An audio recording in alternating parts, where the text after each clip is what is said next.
Hi friends, మనం ఇంటిని పైనుంచి కట్టకుండా కింద నుంచి ఎందుకు కడతాం? మనం అర్ధరాత్రులు తినకుండా పగలే ఎందుకు తింటాం? ఇలాంటి డౌట్స్ ఎప్పుడైనా మీకు వచ్చాయా? వచ్చుంటే వాటికి సమాధానం ఈ రోజు నేను చెప్పబోతున్నాను. సో ఫ్రెండ్స్, ఈ వీడియోని ఎక్కడ స్కిప్ చేయకుండా పూర్తిగా చూడండి. ఈ ప్రపంచంలో మనిషి ఏది చేయాలన్నా, ఎలా చేయాలన్నా, ఒక పద్ధతిలో చేయాలన్నా దానికి ప్రకృతి సహకారం అవసరం. అప్పుడే మనిషి దాన్ని సాధించగలుగుతాడు. అంటే దీన్ని బట్టి మీకు ఏం అర్థమైంది? ప్రకృతి లేనిదే మనిషి లేడు అని. అంతేకాదు, ఈ ప్రకృతితో పాటు ఇంకొకటి కూడా మనిషిని నడిపిస్తోంది. అదేంటంటే కర్మ. మనిషి ఎన్నో కొత్త కొత్త విషయాలు నేర్చుకుంటూ ఉంటాడు, కొత్త టెక్నాలజీని అందుకుంటాడు. అయినా కర్మ ఆ మనిషి తలరాతను మార్చే హక్కును మాత్రం తన దగ్గరే అట్టి పెట్టుకుంటుంది. కర్మని బట్టి మనిషి బ్రతకాల్సి వస్తుంది. మన కర్మానుసారం బట్టే మనకు ఫలితాలు దక్కుతాయి, సుఖదుఖాలుంటాయి. ఇక కర్మహీను అనేది ఎక్కడా ఉండదు. అదే విషయంపై చాలామంది కవులు కవిత్వాలు కూడా రాశారు. కర్మ అనేది లేకపోతే జీవితంలో మరేదీ ఉండబోదు. ఓసారి మహాత్మా గాంధీ ఇలా అన్నారు: నువ్వు పెద్దవాడు అవ్వాలంటే నువ్వు కష్టపడాలి అని, నీ పనిని నువ్వు గౌరవించాలి అని. ఈరోజు మీకు ఈ వీడియోలో చెప్పాల్సిన విషయం ఏంటి అంటే, నువ్వు చేసే పని చిన్నదైనా సరే దాన్ని ప్రేమించు అని. మనం మన చుట్టూ కొంతమందిని చూస్తూ ఉంటాం. వాళ్ళు జీవితంలో చిన్న చిన్న పనులు చేస్తూ ఉంటే చిన్న పనులేని సంతృప్తిగా ఉండరు. అదే పెద్ద పనులు చేస్తే పెద్ద పనులు ఎలా చేయాలని కొందరు, పెద్ద పెద్ద పనులు చేస్తామని మరికొందరు తెగ ఫీల్ అయిపోతూ ఉంటారు. చివరకు అలాంటి వాళ్ళు ఏ పని చేయలేరు. చూడండి, ఈరోజు సక్సెస్ అయిన వాళ్ళను చూస్తే వాళ్ళు ఎంతగానో కష్టపడి ఉంటారు. వాళ్ళ లక్ష్యాన్ని వాళ్ళు ప్రేమించుంటారు, వాళ్ళ పనిని వాళ్ళు ఇష్టపడి చేస్తుంటారు. అలాంటి వాళ్ళు మాత్రమే సక్సెస్ అవుతారు. ఇంకో విషయం ఏంటంటే, పనిని గౌరవించలేని వాళ్ళు, ఇష్టపడలేని వాళ్ళు ఎప్పటికీ విజయం సాధించలేరు. ఆ విషయాన్ని మీరు నేర్చుకుని ఖచ్చితంగా అవలంబించాలి. జీవితంలో సక్సెస్ కావాలంటే మన పనిని మనం గౌరవించాలి.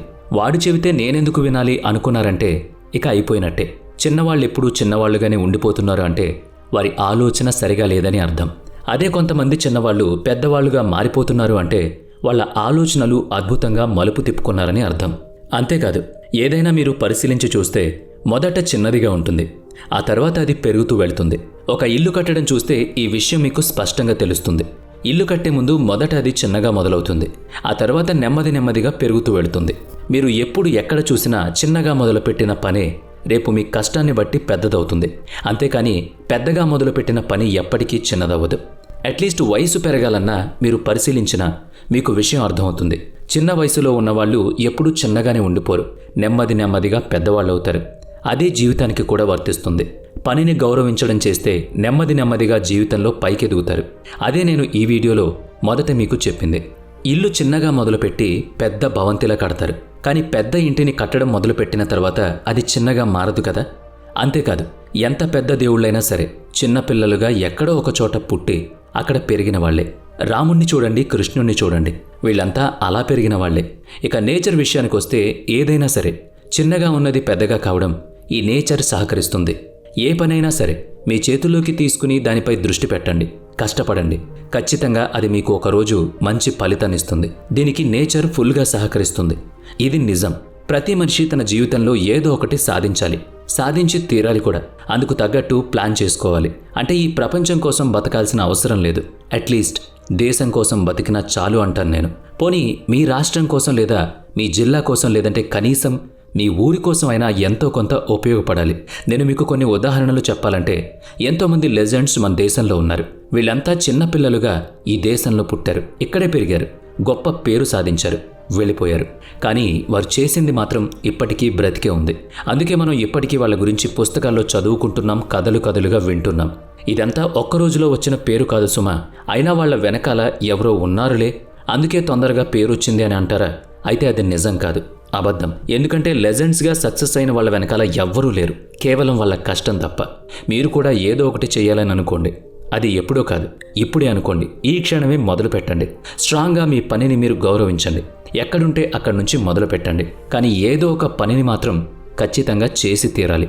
చిన్నదాని నుంచే ప్రారంభించండి. ఇక్కడ నేను మీకు అర్జున్ దేవ్ గురించి చెప్పాలి.